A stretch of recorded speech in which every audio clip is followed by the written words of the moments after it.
filmer, ça sert à rien. En l'occurrence, celle sur laquelle Kaamelott passe. Me demande de couper les trucs parce que c'est trop long.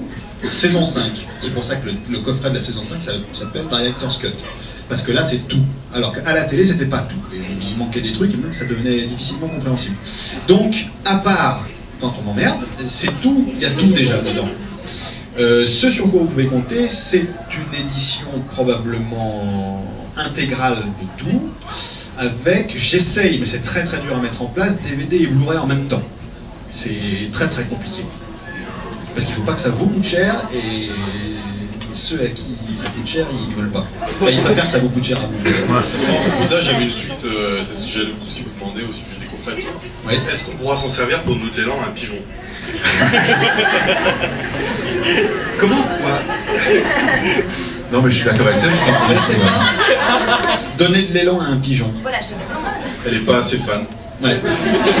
Ceci dit, il n'y a pas si longtemps maintenant, Thomas Cousseau est à jour. T'es à jour. Il n'y a pas si longtemps, comme il n'avait pas la télé, et que, comme il vous l'a expliqué tout à l'heure, il ne comprend pas ce qu'il joue parce que je ne lui donne pas matière à comprendre, donc c'est pas de sa faute. Il voyait les choses après vous. C'est-à-dire que quand on avait des rencarts comme ça, et puis qu'on se disait des trucs, il ne savait pas de quoi vous parliez. Ni la suite, ni avant, ni rien. Il était sur un peu à la bourre. Donc c'est... Là maintenant c'est bon, il n'y en a plus là. On est à la 6, on sait tout. Mais vous pouvez donner de l'élan à un pigeon. Ça va. Alors la fin, je parlais. Si je peux poser une question, moi, oui. Qu'est-ce que c'est que la chevalerie? C'est l'endroit où on met les chevaux, non? C'est pas l'endroit où on range les chevaux. Voilà, c'est ça.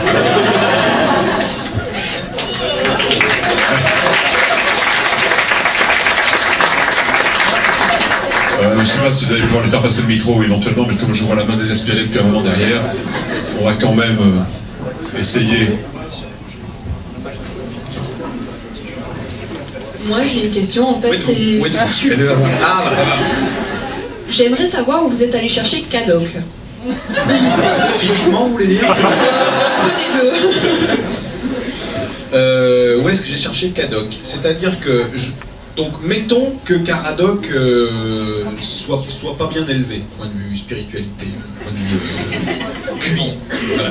Cadoc encore en dessous. Il y avait deux solutions. Soit je lui faisais un frère qui contrastait par son intelligence, soit, c'est ce qui me faisait le plus envie, c'est de faire de lui l'intelligent de la famille. Donc il fallait trouver une manière de... Et alors là, j'ai rien trouvé d'autre que le débile clinique. L'incapacité même à faire ses lacets, voilà, un mec à qui il faut enlever les couteaux parce que sinon il blesse les gens.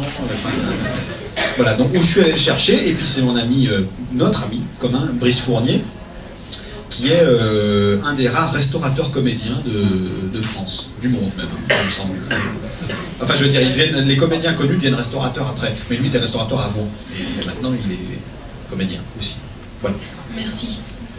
Une ou deux questions pour terminer, parce qu'ensuite on passera... Oui, attendez, peut-être derrière, là, et après on reviendra peut-être en première ligne, là.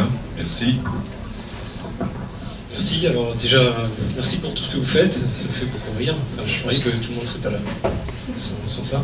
Et, eh bien, Sœur Rousseau parlait tout à l'heure de l'âge de vieillir avec les acteurs. Grâce à la saison 6, on a dû se rendre compte qu'au départ, Arthur... C'est Rousseau. Rousseau, ça c'est Rousseau, non mais c'est Sœur, en tout cas c'est Sœur. On a pu découvrir qu'Arthur au départ était un ambitieux. Et qu'en réalité, c'est avec le temps qu'il a perdu cette foi. Est-ce que vous, en tant qu'acteur, ça a été l'inverse? C'est-à-dire, bon, je ne vous considère pas comme vieux, mais tout à votre honneur.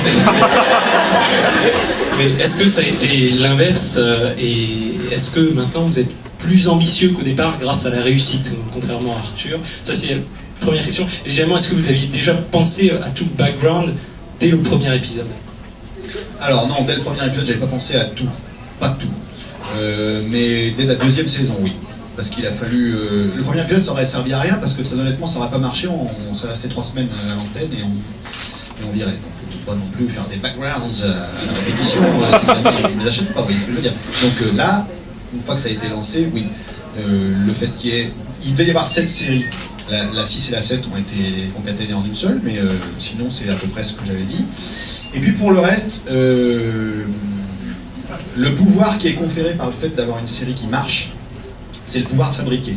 C'est-à-dire qu'à une époque, il fallait que je me batte pour dire je voudrais faire ça, attendre des années, pas être compris, pas être entendu, machin.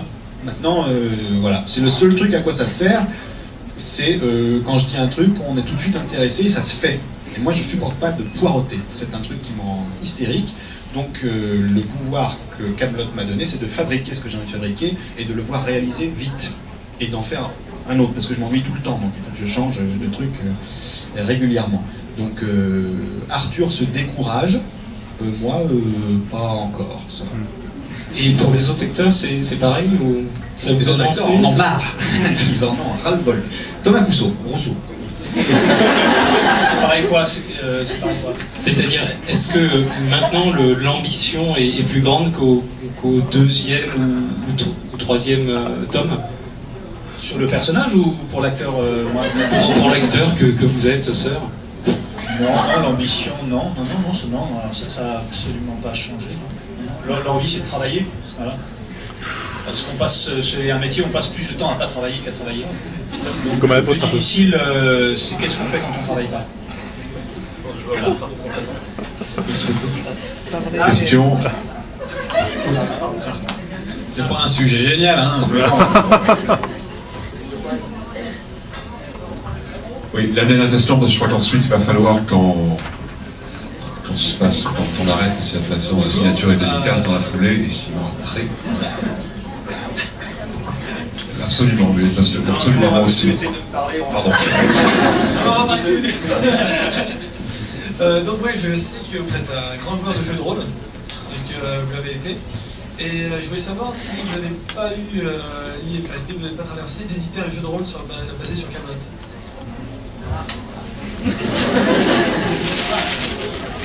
Si, et en fait, l'idée que j'ai eue, il y a ce qu'on appelle les artbooks, c'est-à-dire quand on a fini un truc, mais je sais pas si c'est maintenant ou à la fin des films ou un truc, c'est sortir, Star Wars il l'avait fait, à chaque film il sortait un bouquin où il y avait les objets, les gens, les objets, les lieux, c'était assez ludique, c'est un truc...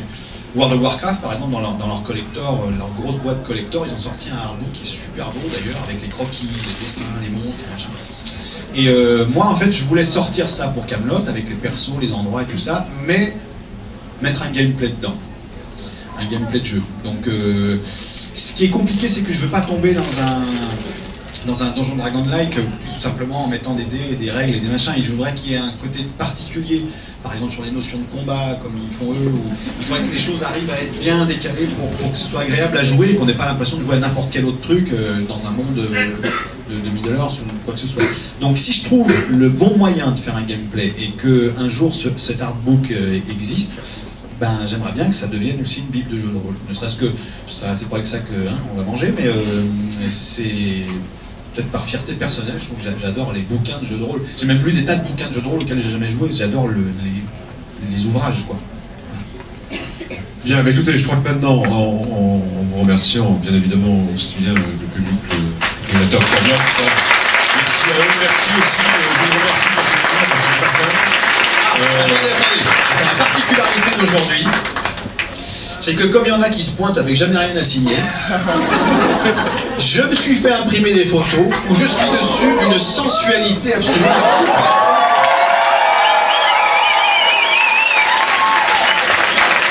Alors si avec... Attendez, moi j'en signe une et Jean-Christophe. Si avec ça il n'y a pas moyen de pécho, moi je l'arrête. L'arrête pour le métier.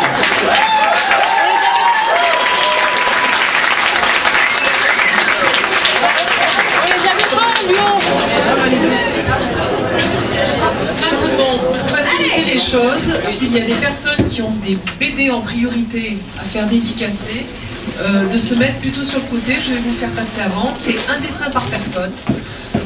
Simplement, c'est un petit peu long à dédicacer, donc n'hésitez pas, vous signalez et on vous fera passer un petit peu avant. Merci. Et on essaye de réguler ça, les dessins pour Steven, parce que c'est vrai que c'est très long, très fatigant. S'il pouvait y avoir une vingtaine, voire une trentaine maximum de dessins, ça serait super pour lui. Ceux qui y tiennent beaucoup et qui ça fait plaisir, je pense qu'il le fera.